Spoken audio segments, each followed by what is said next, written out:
Salam alaikum wa rahmatullah la famille. Aujourd'hui nous allons parler de l'histoire du roi Talout. Bismillah. Samuel Shamil ordonna à Talout de faire la guerre à Jalout et de réunir l'armée. Talout rassembla l'armée et un grand nombre partirent contre Jalout.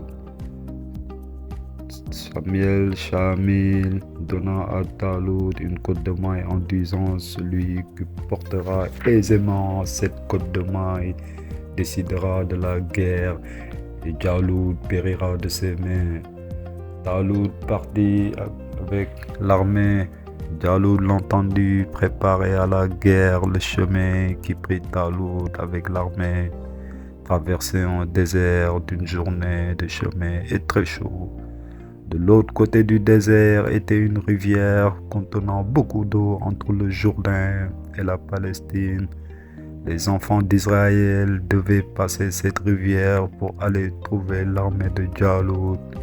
Comme Talout savait qu'il n'obéissait à aucun prophète ni à aucun roi, il voulut les mettre à l'épreuve.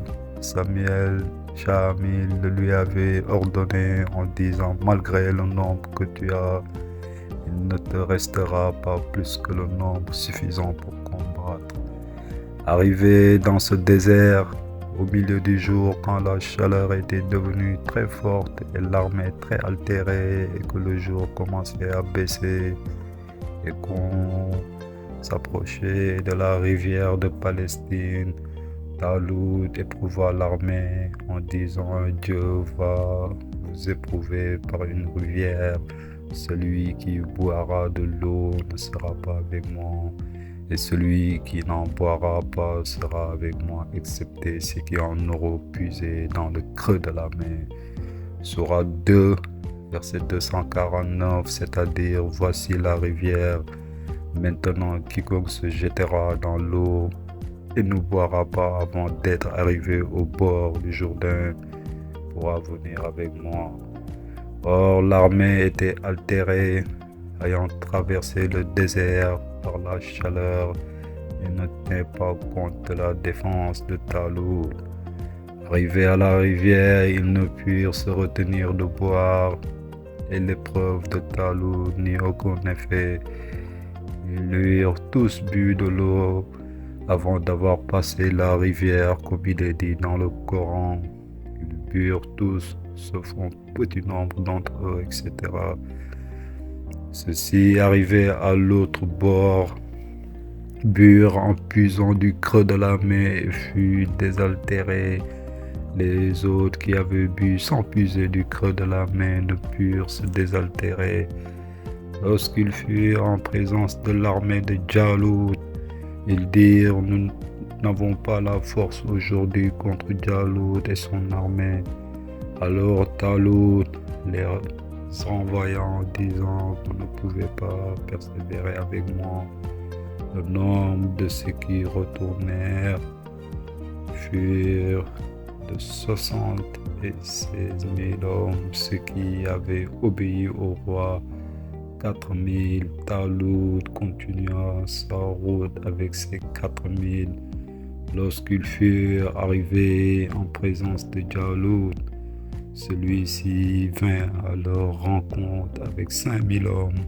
Les Israélites eurent peur de cette armée et dirent à Talout: vous n'avez pas de force aujourd'hui contre Jalout et son armée, etc.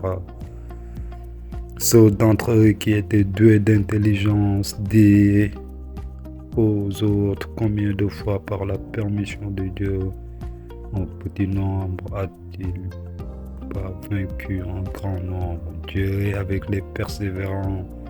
3600 et quelques hommes s'en retournèrent, et il ne restait avec Talout que 316 hommes. Puis Talout dit: Dieu nous est favorable. Il avança et mit son armée en ligne de bataille vis-à-vis de la ligne de Jalout. Talout dit au Seigneur: donne-nous la persévérance, etc. Sourate 2, verset 250. Cependant, un homme nommé David alayhi salatu wa salam qui doit tuer Jalut. Il est le fils d'Isaïe, fils d'Ubayd, fils de Bouz. C'est un homme petit ayant les cheveux gris, peu de cheveux, timide de cœur, délicat de corps. Tu le reconnaîtras que quand tu placeras la corne sur la tête, lui il en sortira. Samuel Shamil se rendit auprès d'Isaïe et lui dit: parmi les fils, il y en a un de la main duquel Jalut trouvera la mort.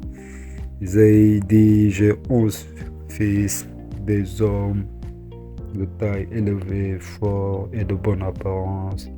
Shamil passa la corne sur leur tête, mais il n'apparut aucune trace d'huile. Alors Dieu lui donna une vision, disant: ne regarde pas la beauté et la force des hommes, mais la pureté la crainte de Dieu.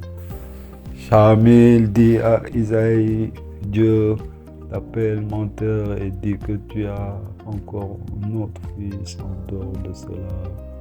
Isaïe répondit: en effet, mais il est petit et j'ai honte de l'amener au milieu des hommes. Je lui ai fait garder les troupeaux. Les hommes savent à quel endroit il se trouve avec les brebis. Samuel s'y rendit et arriva dans une vallée où un torrent s'était précipité. Et il vit David qui retirait du torrent les brebis 2 à 2. Shamil dit: il n'y a pas de doute que celui qui fait ainsi ne soit l'homme que je cherche. Il plaça la corne sur sa tête et lui en sortit. Jalut, voyant le petit nombre des enfants d'Israël, en fut étonné et désirant de les combattre. Il envoya un message à Jalut disant: tu es venu me combattre avec ce petit nombre et moi je ne daigne pas vous combattre avec la nombreuse armée qui est avec nous.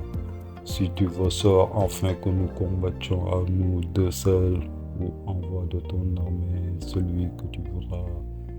Personne de l'armée de Jalut ne s'avança et Jalut lui-même n'osa sortir. Alors Jalut apporta la côte de maille que Samuel lui avait donnée et en revêtu successivement toute la troupe, mais elle n'allait à aucun. Or, le père de David était venu avec 11 fils assister Jalut et il avait laissé David à cause de sa faiblesse et à cause du mépris qu'on avait pour lui avec les troupeaux. Il lui avait recommandé de lui apporter de temps en temps du lait. Isaïe était de la tribu de Juda. Daoud venait tous les jours trouver son père et ses frères en leur apportant ce qu'il leur fallait. Il était vêtu d'une chemise de laine et il portait dans sa main un bâton et une fronde attachée au milieu du corps, comme en ont habituellement les bergers. Un jour, David vint trouver son père sur la route. Une pierre lui parla, disant: prends-moi. Et de même 2 autres pierres, jusqu'à ce que David les prit toutes les 3 et les mit dans son sac. Jalut avait essayé la côte de maille à toute l'armée et elle n'allait à personne. Il l'essaya également au père de David et à ses fils. Il ne leur allait pas davantage. Jalut dit: il n'y a plus personne qui n'ait revêtu cette côte de maille. Le père de David dit: j'ai encore un autre fils. Lorsque David vint et qu'il revêtit la côte de maille, elle allait bien à sa taille. Jalut dit à David: veux-tu aller combattre Jalut?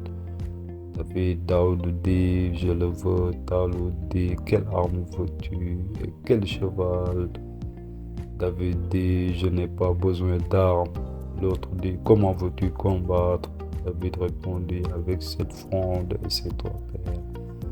Une de ces paires est celle que Moussa a jetée sur les ennemis de Dieu, et l'autre a été jeté par Haroun, et cette troisième portera la mort de Jaloud.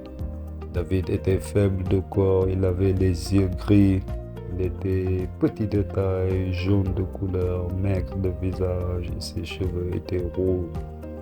Jaloud lui dit, si tu fais périr Jaloud, je te donnerai la moitié du royaume et mon fils en mariage.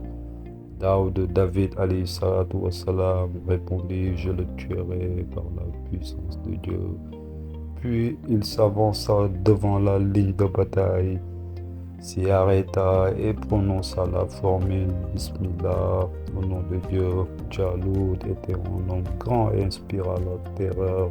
Il sortit avec son armée, tous complètement armés, revêtus de cuirassés et de casques. Quand Jaloud vit David, il le méprisa et lui dit, qui es-tu et qu'est-ce que tu es venu faire?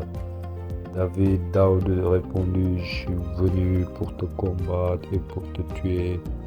Jaloud lui répondit, ô misérable, comment peux-tu me tuer? David répondit, par la permission de Dieu. L'autre dit, ô pauvre, avec quelle arme peux-tu me tuer? Puisque tu n'en as pas, David dit avec cette fronde. Jaloud le tourna en ridicule et lui dit, fais-moi comme tu en as l'intention. Alors David mit la main dans son sac, prit une de ses paires, retira la fronde de son corps et y plaça la paire. Et la lança en disant Bismillah, au nom de Dieu. Dieu donna l'ordre au vent d'enlever de dessus la tête de Jaloud le casque, afin que la pierre le frappait. La pierre s'écrasa sa tête, toute la cervelle en jaillit, il tomba de cheval et mourut. Pierre tomba par terre et se rompit en beaucoup d'éclats qui allèrent frapper tous les cavaliers à la tête et retombèrent avec leur cervelle. Un grand nombre d'entre eux furent tués par cette seule pierre, comme il est dit dans le Coran, et ils les mirent en fuite avec la permission de Dieu. Et David, alayhi salatu wassalam, Daoud, tua Jaloud, etc. Puis Taloud mit en fuite les autres, s'en retournant et fit connaître à Shamil, Samuel, l'histoire de Daoud, alayhi salatu wassalam, David.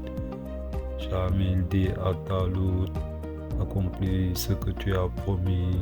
Taloud donna à David alayhi salatu wassalam, sa fille en mariage, lui confia toutes les affaires et lui en remit son anneau, et le peuple tout entier se soumit à ses ordres. Plusieurs années se passèrent ainsi, furent le début de l'histoire de Daoud, du prophète Daoud alayhi salatu wassalam, qu'Allah soit satisfait de lui, au nom du prophète Mohammed, paix et salut sur lui, amen. Salam.